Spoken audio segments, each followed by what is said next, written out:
ពេលជាមួយនឹងគ្នាតែមានវិជាអីឆាប់ទៅចឹងមកបានថ្ងៃនេះយើងនឹងបញ្ចេញនៅ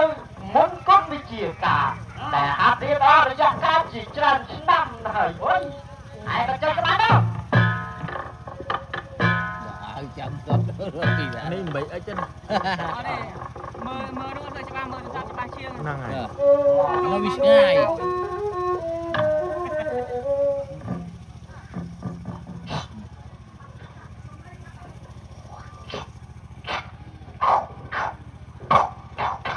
គូហើយស្អែកគូអីគេបាច់អីគេក៏មកអានឹងគេហៅថាក្បាច់ចាក់ចិត្តចំណៃអូក្បាច់ចាក់ចិត្តចំណៃហ៎ត្រូវហើយចាំទទួលក្បាច់ទៅបានអើប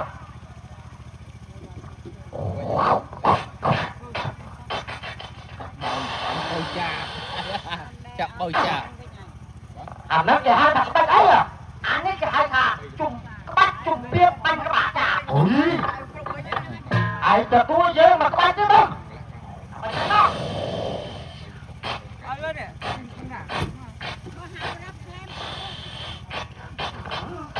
គួរទៅ